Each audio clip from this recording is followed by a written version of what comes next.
Olá, estamos começando mais um programa Cavalheiro Talks. Hoje tenho a honra de receber Carol Torreão, que atualmente exerce a função de supervisora de células na igreja Casa Nova, aqui em João Pessoa.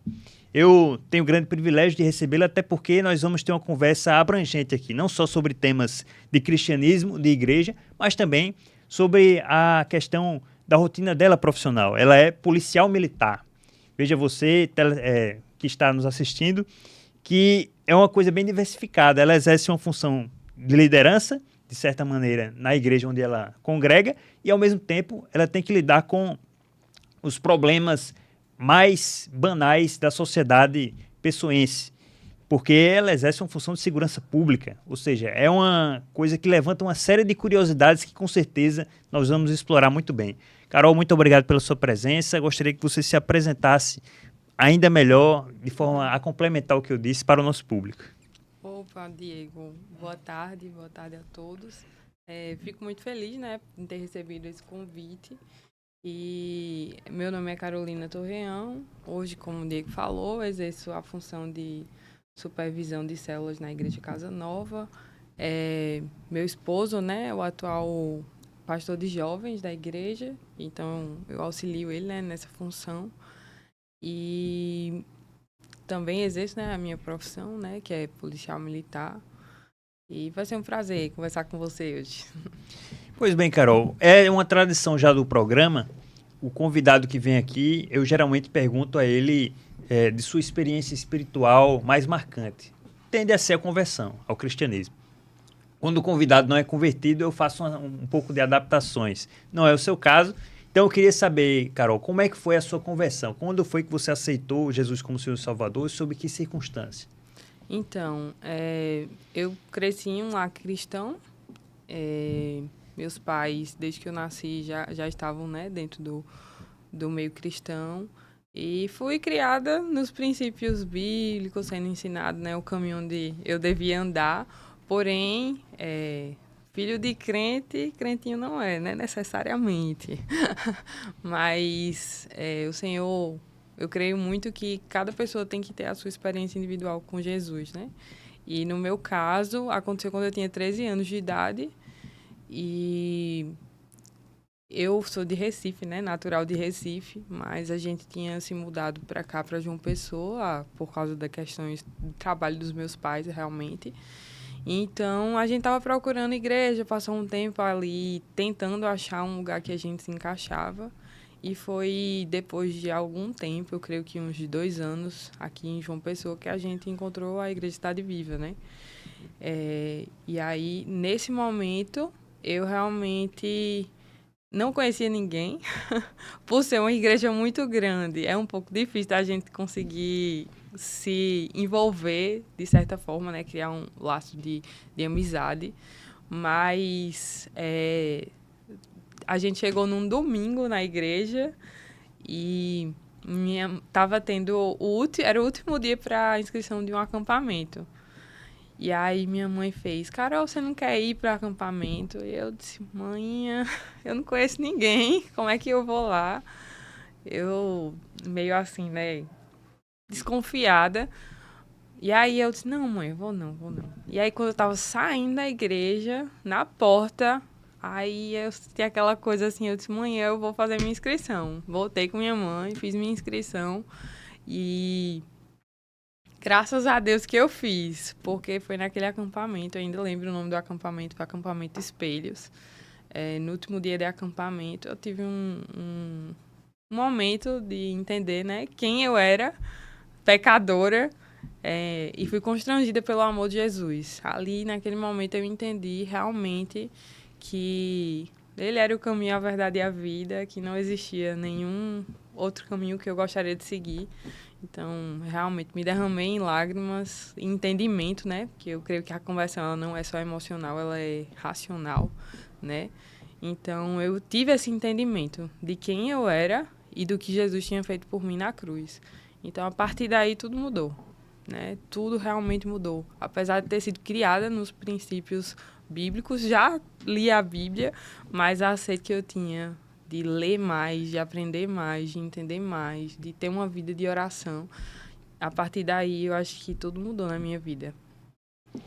Realmente, como você mesma disse, o fato de nossos pais serem crentes e nos criarem sob a égide de valores cristãos, não necessariamente faz com que sejamos cristãos por Isso. definição.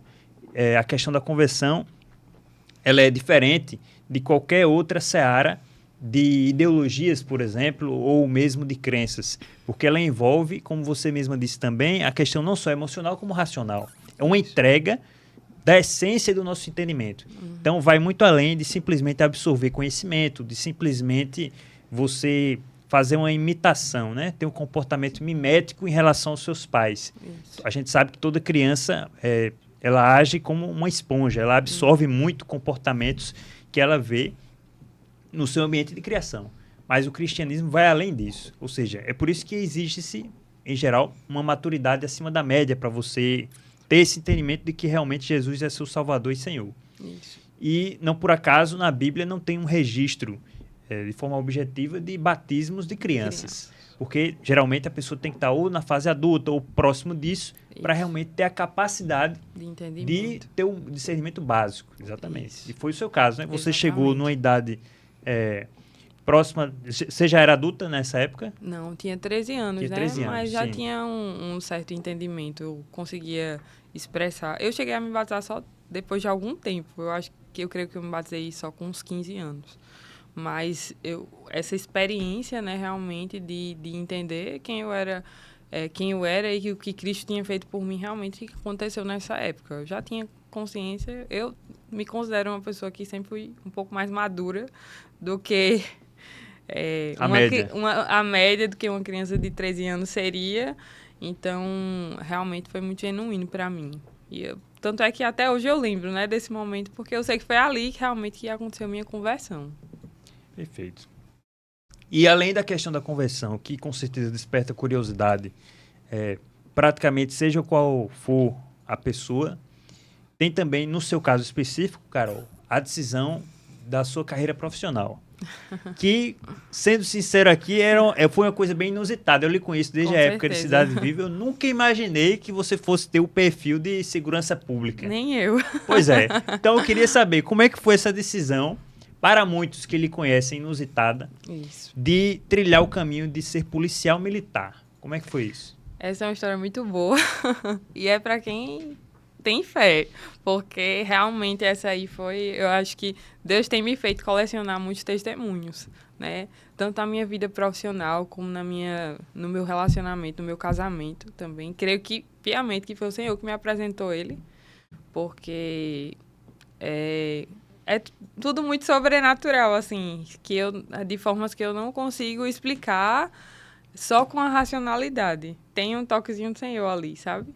Então, eu creio que o Senhor tem dirigido minha vida da forma como Ele quer, não como eu quero, não como eu pensei que seria, porque nunca se passou pela minha mente a ideia de me tornar policial, né? Tem algumas pessoas que sempre tiveram um sonho, né, de seguir uma carreira policial. Na minha casa nunca se foi nem falado sobre isso. Eu não sabia nem como entrava na polícia, né? Só para começar.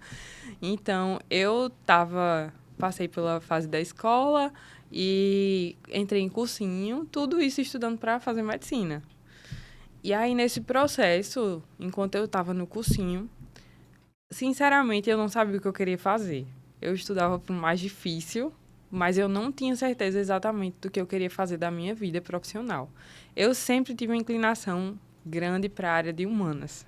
Sempre foi uma paixão para mim, eu sempre amei muito, né? Filosofia, sociologia, sempre foi algo que eu gostava. Mas tinha meus receios quanto a... receios normais, né? Financeiros mesmo. E aí, sempre ficava naquela, meu Deus, nunca foi um sonho. Tipo, quando eu pensava em passar, por exemplo, numa faculdade de medicina para sair do estado e ir para outro lugar, ficar longe da minha família, nunca foi um sonho a ponto de eu abrir mão desse meu convívio familiar para estar em outro estado fazendo um curso. Então, eu estudava para isso. E aí, minha mãe naquela coisa, né? Sempre foi o sonho da minha mãe. Quem conhece minha mãe, sabe que ela é bem, assim, delicadinha, tudo. E ela, o sonho da vida era que eu fosse médica. E aí, um belo dia, ela orando ao Senhor, né, ela e meu pai, e pedindo a Deus, meu Deus, me dê uma direção com relação a Carol, porque às vezes eu acho que ela não é bem dessa área, não, de saúde, né? E aí, minha mãe tem umas coisas bem interessantes com o Senhor, assim. E ela tava tomando banho. É por isso que eu tô dizendo que é pra quem tem fé, porque foi sobrenatural, realmente. Ela tava tomando banho e escutou Deus falando com ela. Inscreva Carol no CFO. Isso nunca tinha sido pauta de conversa na minha casa. Nunca tinha sido um assunto abordado dentro da minha casa. O único contato que eu tinha com a polícia era uma amiga minha que tinha estudado no 3º ano comigo, que tinha passado no CFO e que era da polícia. Pronto, era a única coisa que eu sabia. E aí, minha mãe me inscreveu, falou com meu pai, disse, olha, amor, Deus mandou escrever Carol no CFO. Meu pai olhou e foi, porque isso partiu da minha mãe. Só quem conhece minha mãe sabe que isso não seria natural dela. Principalmente ela tem noção de que eu fosse médica. E aí, ela me inscreveu junto com meu pai, sem eu saber. E ela sem saber que existia CFO bombeiro e da polícia, né? E aí, ela me inscreveu só no da polícia. Até então, tudo bem. Ela me inscreveu, não sabia que eu estava inscrita. Continuei estudando. Depois de um tempo, meus pais me falaram. E aí, eu tinha feito o Enem, entrou minha nota. Se tivesse sido no ano anterior, eu teria entrado de primeira. Assim, nas vagas, né? Eram 5 vagas só para o efetivo feminino, na época. E aí, nesse ano, minha nota foi um pouco mais baixa do que no ano anterior. E eu fui chamada, porém não tinha sido classificada ainda. Não estava entre as 5. E aí, passei vários meses, né, nesse processo. Entrou a pandemia, inclusive, no ano. Então, fiquei treinando naquela incerteza. Será que vai dar certo? Será que não vai? Será que eu paro de estudar e fico treinando? Porque, para quem estuda para medicina, sabe que realmente é uma dedicação meio integral. Então, se eu paro para ficar treinando para um TAF, por exemplo, isso me faz ficar atrás na questão dos estudos, né? E aí, mãe sempre falando, Carol, se foi Deus que lhe inscreveu, você vai entrar e uma vaga é sua. E eu meio desanimada, ai meu Deus, será que vai dar certo? Até que 15 dias antes do TAF, passou-se um ano, né, aí, por causa da pandemia, quando retornou, eu tive um sonho. E no sonho, eu entrava em 5º lugar, na 5ª vaga, a última vaga, né? E aí, foi isso. Eu fui pro TAF, quando eu cheguei no TAF, eu estava em 7º. Na 7ª vaga, né? Que não é vaga, na verdade, Lugar. né? 7º lugar, porque só eram 5. E aí, quando eu tava fazendo, foi a primeira prova. A primeira prova foi a barra, né? E aí, eu fui fazer a barra, fui a primeira a ser chamada, aí fiz, né? E aí, ficou 2 meninas pro final. As 2 reprovaram na primeira prova. E eu fiquei em 5º. No resto de todas as provas, ninguém mais saiu. E eu entrei em 5º lugar. Então, assim, foi muito sobrenatural para mim. Eu creio que Deus, ele tinha separado esse lugar para mim, porque foi realmente algo que eu nunca planejei na minha vida. Mas Deus tinha um propósito ali para mim. E, por incrível que pareça, eu nunca imaginei. Eu também, como eu te disse, né, eu não sabia o que eu queria fazer, de fato. E eu me encontrei onde o Senhor me colocou. Então, assim, hoje eu amo o que eu faço. Eu creio que eu estou num lugar onde Deus tinha separado realmente para mim, sabe?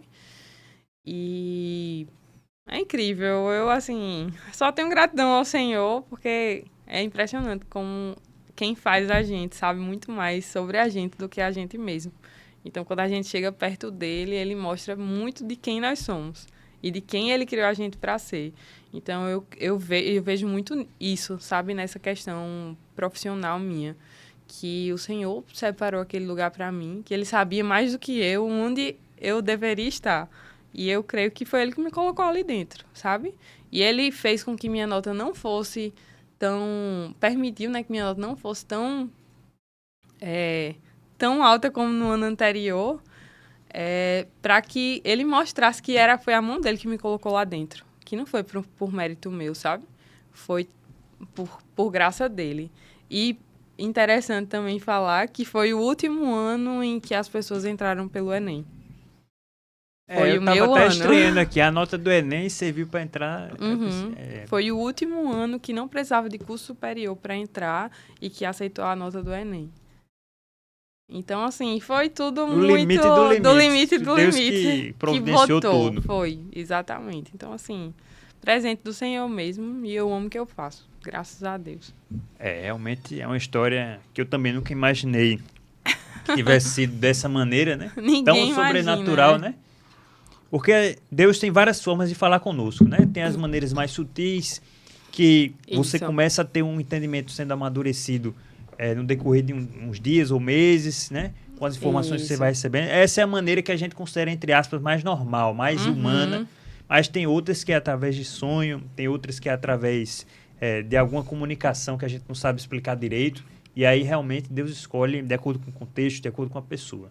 Isso. E todas as maneiras que Deus usa para se comunicar conosco são abençoadoras, né? O próprio fato dele estar falando conosco de alguma forma já é um privilégio, assim, infinito, né? Isso. Fora as outras coisas, a gente existir, a gente ter sido criado, enfim, são as bênçãos que se multiplicam indefinidamente. Isso. Você é policial há quanto tempo? Desde que ano? Desde 2020. Então já Isso. faz aí o quê? Uns 5 anos, mais ou menos. Isso. Fazer. Certo.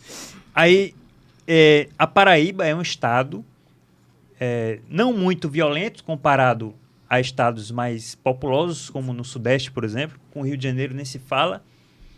Só que, nos últimos tempos, a criminalidade aqui tem aumentado, né? Sobretudo em João Pessoa, tal, esse negócio de facção criminosa. E a profissão de policial deve ter muito estresse envolvido. Não apenas a questão de diretamente haver uma ocorrência no trabalho, como também a expectativa, a ansiedade. Será que hoje eu vou ser acionada para fazer alguma coisa diferente, alguma coisa que exija mais de mim, alguma coisa que me coloque em risco? Como é que você lida com a questão do estresse no seu trabalho, que deve ser um dos mais estressantes da sociedade, né? Porque lida com a bandidagem. Eu creio assim que desde a época que eu estava em curso, né, que para mim, creio eu, tenha sido a época mais estressante que a gente passa por ser muito intenso, né, a rotina. Eu tinha a rotina de domingo a domingo praticamente. Então, é engraçado até que eu fui para o aniversário uma vez e eu dormi na mesa, de tão cansada que eu tava. Então, assim, desde a época do curso, realmente, para mim, foi a mais difícil de lidar emocionalmente, fisicamente, enfim, de todas as formas possíveis. Mas um aliado gigantesco para mim sempre foi a atividade física. Sempre foi. E eu não abri mão da atividade física, além das que a gente pratica durante o período, né, de curso, mas eu todo dia saía do centro de educação, ia para academia, chegava tarde em casa, mas ia. Então, isso aí, para mim, foi o que sustentou muito minha mentalidade mesmo, né? Foi um dos fatores que sempre foi muito importante para mim. Até hoje eu não abro mão disso. Também a questão da minha vida com o Senhor, que eu creio assim que seja um pilar fundamental para a gente estar bem, né? Para a gente entender quem a gente é, para a gente se conectar com aquilo que é maior que a gente, sabe? Porque a nossa vida ela não se resume a isso. Eu gosto muito de uma frase que meu esposo sempre fala, né? Que a nossa existência, o nosso propósito tem que ser maior do que a nossa existência aqui na Terra. A gente não se resume aos nossos dias aqui, mas tem que estar além. É o Senhor que coloca isso em nós, né? Esse propósito. E quando a gente está conectado com algo maior que a gente, eu creio que isso aí é o pilar fundamental da nossa saúde mental, emocional. E eu creio que o Senhor me ensinou muito a lidar com minhas emoções, realmente, né? A ter inteligência emocional, a entender que nem tudo é no meu tempo, que eu preciso ter paciência, ter tranquilidade. E a outra coisa é minha família, né? Eu não abro mão disso. Para mim é o meu maior tesouro na Terra, assim. São questões que eu não abro mão, realmente. Meu esposo, meus pais, meu irmão, que hoje não está aqui, ele está lá em São Paulo, mas, assim, mora no coração da gente, né? Eu espero poder ver ele em breve, mas, assim, eu prezo muito por isso, sabe? E não abro mão. Pelo menos uma vez na semana, eu geralmente tento bem mais, mas pelo menos uma vez na semana, sair com meus pais, com meu esposo, né? Pra gente ir almoçar, alguma coisa do tipo. Então, assim, eu acho que isso que faz com que eu acho que isso é que faz com que a nossa vida valha a pena, né? São as pessoas que a gente ama. Tá perto de quem a gente ama e cumprir o propósito que Deus chamou a gente para cumprir. Então, eu acho que essas são as formas que eu lido com o meu estresse, sabe? E sempre foi as válvulas de escape que eu usei para lidar com isso. Perfeito. E, no caso, você falou aconchego familiar, devocional e exercício físico. É um tripé interessante. E aí, eu não sei se reflete na realidade aqui de uma pessoa e da Paraíba, mas a profissão de policial, muitas vezes, ela exige que as pessoas tenham dificuldades, né? Ela acaba gerando dificuldades, na verdade, aos policiais para que eles constituam uma família numerosa, uma família sólida. A fama de policial, principalmente para homens da polícia, é que eles acabam tendo uma vida, em termos de relacionamento amoroso, bastante extravagante, para dizer o mínimo, né? Uma coisa meio, né? Chegando até um pouco a ser promíscuo muitas vezes. E é muito correlacionado, na verdade, à profissão. Porque a profissão é muito estressante, exige muita carga horária. Você se casou antes de entrar na polícia, não é isso? Ou foi depois? Não, eu conheci meu esposo uns 3 meses antes de eu entrar na polícia, mas casei durante o meu curso de formação. Pois é, você No segundo casou ano. ali, digamos, no início, né, da carreira policial. Isso. Então, talvez você tenha tido uma vantagem nessa área em relação à média. Não sei se é assim. Os seus colegas, eles têm, em geral, famílias bem constituídas, numerosas, ou você vê que isso é uma raridade no meio? Não, eu assim, pelo menos o pessoal do meu convívio, a maioria primeiro falar do pessoal que fez curso comigo, a maioria era realmente já estava casado. Alguns poucos estavam solteiros, mas a maioria, a grande maioria estava casado na época. E hoje, como está exigindo, né, um curso de formação, a média de idade aumenta. A minha turma era um pouco mais jovem. Então, conforme a idade vai aumentando, geralmente as pessoas já entram... Casadas. Casadas. Então, É. hoje está aumentando esse número, né? De Sim. pessoas já entrando realmente com uma formação de família, né? Perfeito. Então, é um conjunto de fatores que acabaram lhe favorecendo, né? Você entrou numa turma jovem, mas se casou logo no início da carreira. Isso. Coincidentemente, seus colegas, em boa parte, como você disse, já eram casados, né? Antes de Isso. entrar na polícia. Então, essa área da vida deles não foi tão afetada pelas coisas da profissão, digamos assim. E aí, eu queria saber de você em relação a questões bíblicas ligadas à sua profissão. Muita gente por aí afora, às vezes de forma leiga, acaba pensando da seguinte maneira: a profissão do âmbito militar, tanto policial como de exército, forças armadas, ela entra em contradição com os ensinamentos bíblicos, porque ela envolve muitas vezes agressões a terceiros, muitas vezes matança, em guerras, por exemplo. Isso é inevitável. A gente, querendo ou não, vive uma guerra, uma espécie de guerra civil com a criminalidade. Saiu um dado recente que 26% da população brasileira está sob o controle de facções criminosas. É um percentual elevadíssimo até para a América Latina. Uhum. Eu nunca imaginei que esse número poderia ultrapassar, por exemplo, a Colômbia, porque a Colômbia é conhecida pelo domínio dos cartéis de drogas há muito tempo. Inclusive, houve uma romantização em torno disso. E lá está em torno de 12%, se não me engano. Então, a gente está mais que o dobro. E aí, eu queria saber como é que você enxerga esse entendimento, né? As pessoas que exercem a função militar seja na polícia, seja nas Forças Armadas, elas estão exercendo uma função que agrada a Deus ou estão exercendo uma função controversa aos olhos da Bíblia, como essas pessoas acham, se a pessoa vai agredir outra, se a pessoa vai eventualmente matar outra, não tem como ser algo que Deus queira e goste. Não tem como, embora a gente saiba que o próprio Deus já mandou matar muita gente no Antigo Testamento, cumprindo seu propósito. Como é que você vê esse suposto dilema entre a função da polícia e a função que Deus espera que nós cumpramos de acordo com a Bíblia? Esse é um ponto bem, bem delicado, né? Que geralmente o pessoal acaba tendo um entendimento, eu acredito que um pouco equivocado, né? Com relação à atividade policial, à utilização da força, né? Que nos é legal, né? Como sendo controvérsia à Bíblia. Porém, eu peço até permissão para ler aqui no meu celular um versículo, né? Que fala assim, em Romanos 13:4. Porque ele é ministro de Deus para teu bem. Isso ele se referia ao Estado. Né? Paulo falando com relação ao Estado, às autoridades. Isso. Mas, se fizeres o mal, teme, pois não esgrime a espada em vão, porque é ministro de Deus, vingador para executar a ira sobre o que pratica o mal.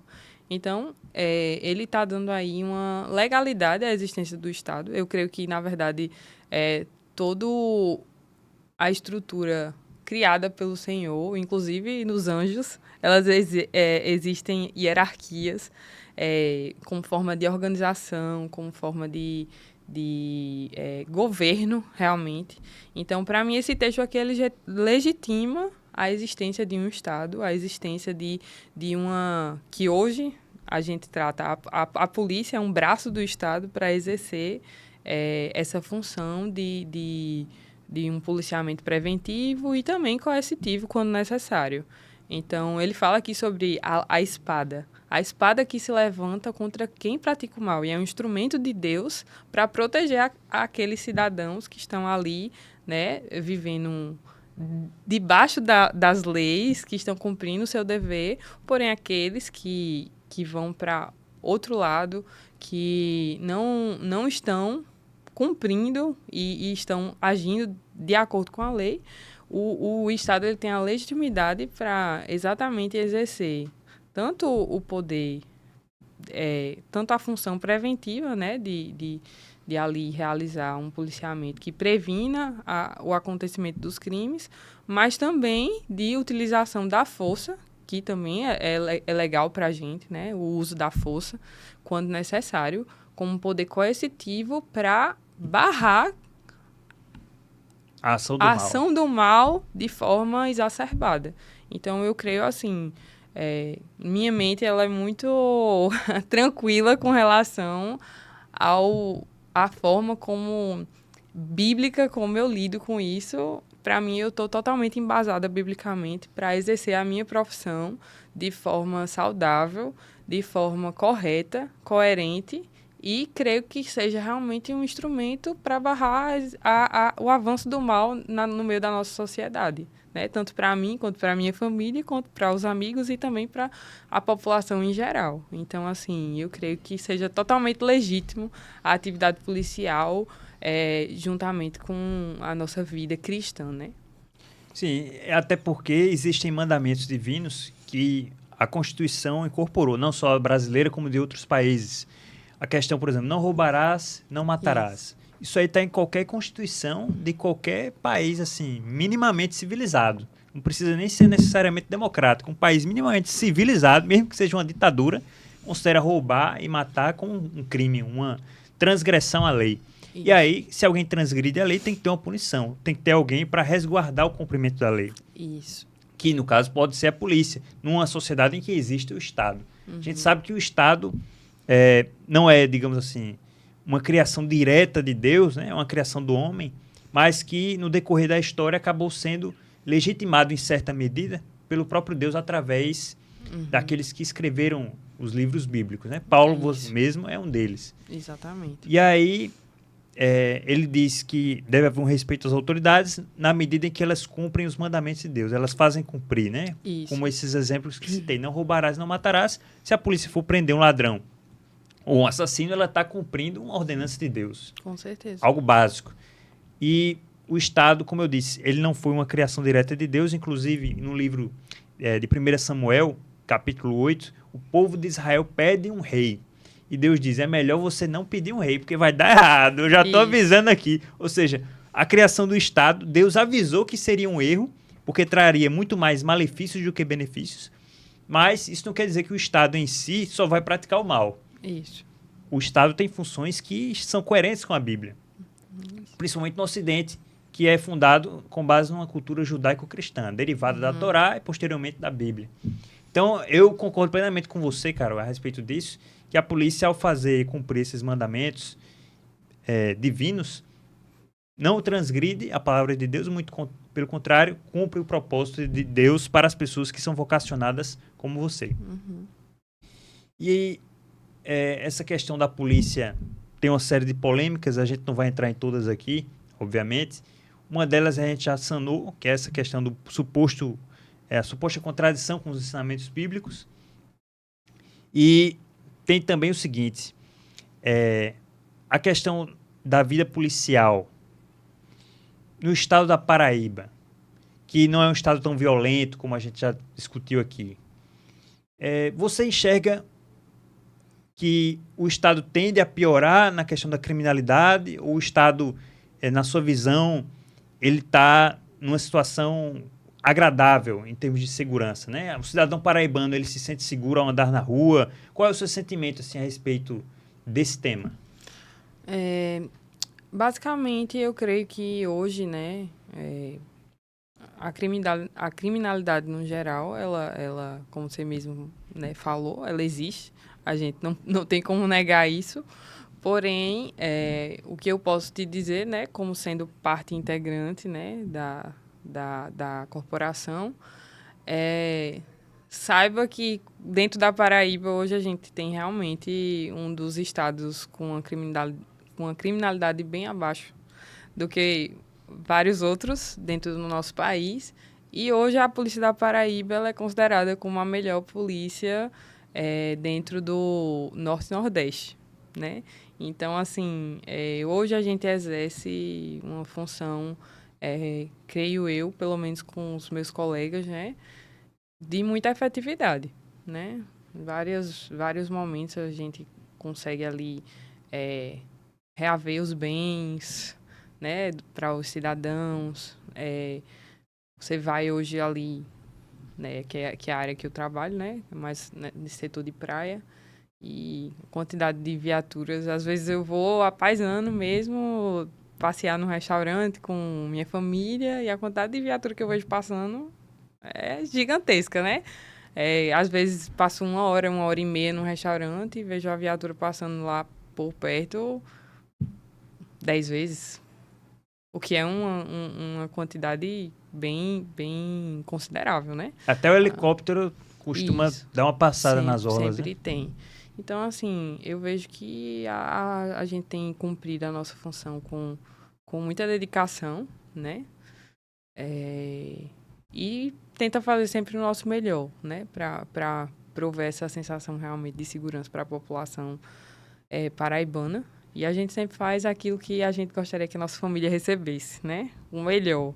Então, a gente sempre tenta prestar um serviço da melhor qualidade possível, visando a segurança pública geral, né? Então, eu creio que hoje a Paraíba está em muitas boas mãos. Perfeito. Agora, Carol, eu queria adentrar na questão da igreja propriamente dita, da sua trajetória, como você citou aqui no início da entrevista. Você se converteu muito cedo, Isso. ainda na adolescência. Você hoje exerce uma função de supervisora de células na parte jovem da Igreja Casa Nova. E a gente tem sabido, através das informações que chegam até nós, através da internet, por exemplo, que os jovens de hoje em dia têm enfrentado alguns problemas específicos que os pais e os avós jamais pensaram em enfrentar. Por exemplo, segundo um estudo recentemente divulgado pelo banco Morgan Stanley dos Estados Unidos, as mulheres de 25 a 33 anos terão em seu grupo ali 45% que não vão estar nem casadas nem com filhos até 2030. Quase metade das mulheres nessa faixa etária até 2030 não terão filhos e estarão solteiras. E aí, segundo o estudo, uma das causas para isso não é necessariamente uma recusa da mulher moderna ao casamento ou à ideia de formar uma família, mas uma priorização da realização pessoal na área profissional, por exemplo, / financeira. Ela, buscando isso em primeiro lugar, coloca a formação de uma família e até mesmo o casamento, puro e simples, em segundo plano. E aí, quando ela vai ver, ela já está com a idade, entre aspas, avançada, passando muitas vezes dos 30 anos, e ela ainda não está nem sequer perto de formar uma família.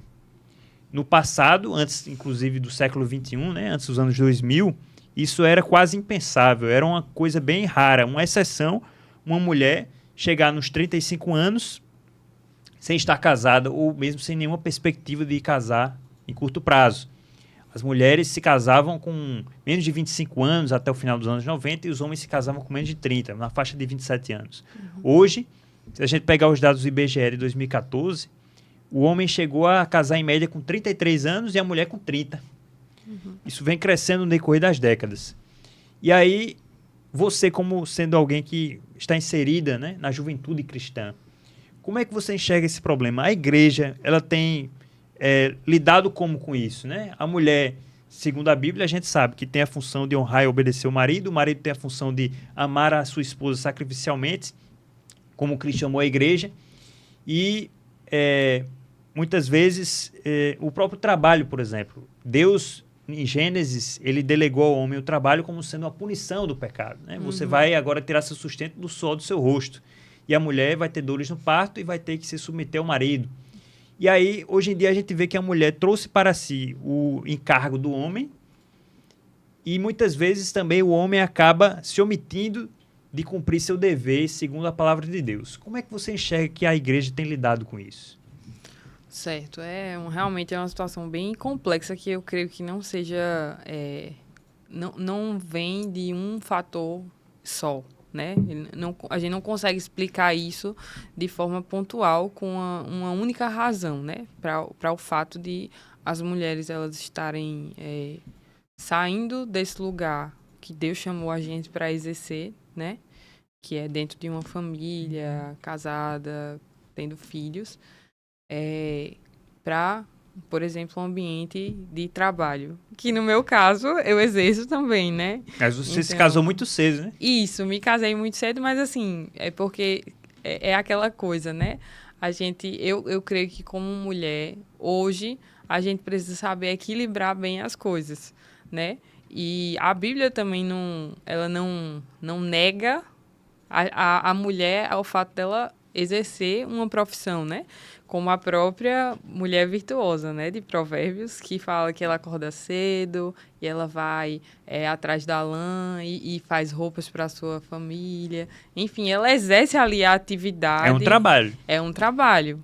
Porque naquela época ele era exercido daquela forma. Hoje a gente tem, né, o mercado de trabalho numa conjuntura totalmente diferente. Porém, a Bíblia ela nunca não fala sobre a não possibilidade da mulher estar inserida no mercado de trabalho, né? Então, na minha criação, eu vi sempre meus pais, os dois trabalhando, né? E tudo que eles construíram foi à base de muito suor, realmente, de muita dedicação, muito esforço.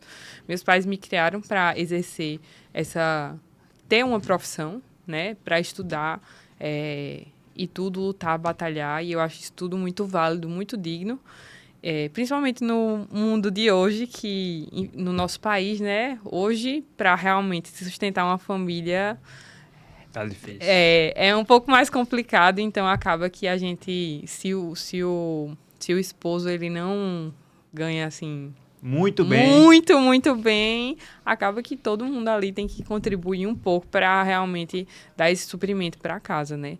Porém, apesar de tudo isso, né? Eu creio que talvez as prioridades estejam sendo invertidas, né? Apesar de sempre ter sido criada para exercer uma profissão, para estudar, para ter um financeiro, né, adequado para o meu futuro, meus pais sempre me ensinaram que família, primeiro o Senhor, segundo a minha família. Então, sempre tive isso muito claro. E a gente tem que ter esse cuidado para realmente colocar as coisas no lugar que elas devem estar, né? E a família, ela é esse lugar que eu creio que a família mora e nasce no coração do Senhor. O próprio mandamento de Deus fala, né, que a gente ir e multiplicar, né? O homem deixa a sua casa, a sua parentela, a mulher também se une ao seu esposo. E eu creio que talvez essa falta de vontade, né, de colocar essa família em primeiro lugar, seja devido a alguns fatores, como, por exemplo, eu creio que hoje o inimigo ele ataca muito os homens. Por quê? Em que sentido? Ele infantiliza o homem, ele tira o homem do lugar onde ele deve estar, que é o de cabeça do lar. Tanto é que hoje, e eu falo isso na prática por questões de não só números no sentido de pesquisas, mas hoje o que a gente vive na realidade, né? Por exemplo, na nossa igreja. A quantidade de jovens que têm a figura paterna atacada, ou ela não existe, ou ela é uma figura paterna um pouco agressiva, ou, enfim, deturpada, a figura paterna deturpada, é majoritária. E eu creio que, eu vi até uma pesquisa que falava que a chance de um jovem de uma família dos filhos seguirem a Cristo, por exemplo, é elevada num percentual muito maior quando o pai ele encabeça a fé do que quando a mãe exerce essa fé sozinha. Então eu creio que o inimigo ele está aí e a gente está aqui para falar não só da forma racional, mas também espiritual, que eu creio que tem total influência nisso. É atacar realmente a figura masculina, deturpar ela, para que muitas mulheres acabem não vendo a figura que Deus criou para o homem exercer ali. E acaba que essa figura deturpada faz com que ela não queira aquilo para a vida dela. E que não foi o meu caso. Eu tive uma figura paterna, meu Deus, eu não sei nem o que falar do meu pai, né? Pessoa maravilhosa, homem de Deus, que me ensinou o que é ser amada de verdade, o que é ter um pai de verdade. Então, nesse aspecto, eu creio que o inimigo ele tem atacado muito a figura masculina, né? O homem em si. E também, por outro lado, a gente vem com o feminismo, que entra ali como um fator de jogar a mulher contra o homem, de colocar sobre a maternidade um peso, como se fosse estragar a vida da mulher, como se fosse atrapalhar a carreira profissional dela e tudo mais. Então, eu creio assim, que é uma influência de vários lados que acaba contribuindo para que a mulher ela seja tardia para querer entrar em um matrimônio, para exercer a maternidade, e isso acaba fazendo que talvez um dia, quando ela acorde e perceba que o mercado de trabalho, o nosso trabalho é bom, é dignificante, eu creio. Assim, eu fico muito feliz em poder exercer minha profissão, porém, a minha profissão não é tudo para mim. Na verdade, tudo para mim é minha família, que ela vai estar sempre em primeiro lugar. E primeiro o Senhor vem na minha vida para me dar esse senso de valor, depois a minha família, que faz com que o meu trabalho, o exercer o meu trabalho, a minha profissão, como você disse, muitas vezes com estresse, com dificuldades, faça valer a pena isso. Porque é de lá que eu tiro o meu sustento, né? Para trazer para dentro da minha casa. Então, o que faz valer a pena tudo é a nossa família, né? E os futuros filhos que, se Deus quiser, o Senhor me permita ter. Então, assim, eu creio que esses sejam alguns dos problemas que a gente vem enfrentando hoje, mas eu acho que o papel da igreja é exatamente combater isso. É pregar a Bíblia, pregar a verdade, né? E aí a gente tem que influenciar as meninas, incentivar elas a entender qual é o papel delas em Jesus, biblicamente, como uma mulher virtuosa, como uma mulher de Deus, que vai edificar a sua casa, né? Que é esse pilar, creio eu, de oração, de... O homem faz a casa, a mulher traz o lar, transforma ele em lar, sabe? Esse aconchego, esse lado que só a mulher pode exercer dentro de uma casa, sabe? Então, eu creio que esse é o papel da igreja nesse aspecto. E forjar os homens como as figuras que o Senhor quer que eles sejam, né? Perder um pouco dessa meninice e tornar eles realmente em varões do Senhor, né? Homens de Deus, realmente, que exercem sua função de encabeçar o lar, né? E a gente, como auxiliar deles, né? Como eu vi até um videozinho de uma moça falando, né, que quando muitas vezes a gente entende a submissão feminina como uma função abaixo da que o homem exerce, quando na verdade auxiliar, muitas vezes ela fala que significa Ézer, e Ézer na Bíblia foi usado muitas vezes por Deus para definir a função de Deus com o povo de Israel. Então, quando a gente usa essa definição para o Senhor, ele é inferior ao povo de Israel, será?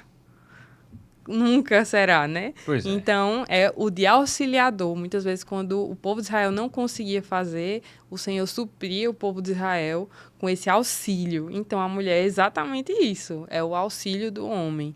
É esse Ézer. Muitas vezes, quando o homem está, sei lá, abatido, ou triste, ou desencorajado, a mulher vai lá e tá ali para levantar, para dar o suporte, para ser a sabedoria da casa. Então, assim, em nada menos digna do que a função do homem, né? Com certeza. E pegando o que você disse, Carol, como um gancho nessa resposta, a questão de se o homem hoje em dia não ganha muito bem, a mulher precisa complementar, também trabalhando e trazendo renda para sua família. No passado, isso era menos frequente, até porque a inflação era menor. Inflação é a diminuição do nosso poder de compra através da piora da credibilidade da moeda. É um conceito econômico. E aí, décadas atrás, a moeda valia muito mais em relação a hoje. Se você for pegar, por exemplo, o início do Plano Real, 94, e o real que vale hoje, sobretudo em relação ao dólar, piorou muito. Então, tinha-se mais riqueza, a poupança valia mais a pena e até os imóveis tinham uma trajetória de valorização. Hoje em dia, em João Pessoa, obviamente, é uma exceção, porque está tendo um fluxo migratório muito grande, aí a profissão de corretor virou modinha, né? Uhum. Muita gente querendo surfar nessa onda, mas o Brasil todo, em média, né? Tendo como regra a questão do âmbito nacional, os imóveis tendem a desvalorizar, porque quanto menos gente nasce, menos gente demanda imóveis para morar. Uhum. E os imóveis que são demandados são cada vez menores, porque as pessoas têm menos filhos. Uhum. Então, se antes queria-se uma casa com 4 quartos, hoje em dia busca-se um kitnet para 2 morarem no máximo. Uhum. Ou 1 e o cachorro. Então, assim, fica uma coisa que acabou piorando muito a sociedade. A moeda piorando, aí a taxa de crescimento da natalidade bem menor. Antes você comprava um terreno, em 10 anos já estava quase milionário no país, tinha-se muito isso, muita gente no tempo dos nossos pais e avós construiu riqueza através da valorização dos terrenos, e hoje em dia não é mais assim. As coisas perderam muito coisas relacionadas a oportunidades, né? As oportunidades diminuíram de enriquecimento. Consequentemente, leva-se até a mulher e o homem ter que trabalhar e, consequentemente, ter menos filhos, ter menos tempo para o lar, ter menos tempo para a sua própria família. É uma consequência em cadeia que acaba gerando um cenário desagradável, muitas vezes, aos olhos de Deus, né? E, como você disse, quer que a gente se multiplique e quer que o homem e a mulher no casamento exerçam a função que ele mesmo descreveu na Bíblia. E aí, Carol, já caminhando para o final da nossa entrevista, infelizmente, eu queria que você deixasse uma mensagem para quem está nos assistindo sobre os rumos que ela tem a tomar no meio de um mundo com tantas maldades e tantas pioras em vários aspectos, como é que ela vai se centrar em Deus? Como é que ela vai focar na caminhada de acordo com o que o próprio Deus preparou para ela? Eu queria que você deixasse uma mensagem nesse sentido para quem nos acompanha. Como eu falei, né, a minha vida, eu acho que tudo que a gente pode falar é aquilo que a gente vive, né? E creio eu que até hoje, né, o Senhor tem, desde que eu entreguei minha vida para Jesus, Ele tem guiado e cuidado de todos os meus caminhos. Então, a mensagem que eu deixo é aquela que a própria palavra de Deus nos manda, né? Buscar o reino de Deus em primeiro lugar e a sua justiça, e as demais coisas serão acrescentadas. Independente de cenário político, econômico, instabilidades, dificuldades, existe alguém que está acima de tudo isso, que é o Senhor das nossas vidas. E a gente nunca pode esquecer que, apesar de tudo isso, a nossa dependência está no Senhor. Ela não vai depender do nosso trabalho, não vai depender das dificuldades, das crises econômicas, não. Nosso sustento vem do Senhor, nossa vida está nas mãos do Senhor, e Ele sempre vai ter o melhor para a gente. Às vezes a gente pode não entender na hora as dificuldades que a gente passa, mas Ele está trilhando um caminho para a gente quando a gente entrega na mão dEle. E que coisa boa, sabe? Eu acho que o nosso coração, no meio de um mundo tão ansioso, é saber que a gente, enquanto a gente dorme, tem um Senhor que continua trabalhando por nós. Então, assim, a todos os que estão assistindo hoje, busque ao Senhor em primeiro lugar, e Ele vai cuidar das demais coisas, Ele vai acrescentar. A gente precisa confiar mais, entregar mais e descansar mais no Senhor, porque muitas vezes a ansiedade é colocar o dia de amanhã, né? Trazer o dia de amanhã antes dele chegar. E muitas vezes é uma falta de confiança em Deus. E aí, né, a própria palavra do Senhor diz que se o Senhor cuida dos passarinhos, cuida em vestir as flores com as roupas mais belas, quem dirá dos seus filhos, que somos nós. Então, eu creio que o Senhor está cuidando de tudo. Descanse no Senhor, busque Ele em primeiro lugar e o resto vem como consequência, né? É basicamente isso. Queria agradecer também pela oportunidade, pelo convite, né? E espero ter deixado pelo menos alguma coisinha aí para o pessoal que está assistindo a gente. Com certeza, Carol, tenho certeza absoluta que o que você trouxe aqui foi muito edificante a todos que viram, inclusive para mim. E gostei muito da conversa. Espero entrevistar também seu esposo em breve. Com certeza. Então vou dar uma de Danilo Gentili aqui. Pastor Écio Júnior, queremos você aqui. Ele não faz isso no programa dele. Pronto. E aí, eu vou só gravar um pequeno trecho aqui para os cortes do Instagram. Se você viu esse vídeo pelo perfil da minha amiga Carol e achou edificante, eu te peço que siga o perfil Cavalheiro Talks, onde você vai encontrar conteúdos semelhantes. E se você já me segue, siga o perfil @CarolS Torreão. Muito obrigado a todos que nos acompanharam. Inscreva-se no canal e deixe o like. Muito obrigado. É isso aí.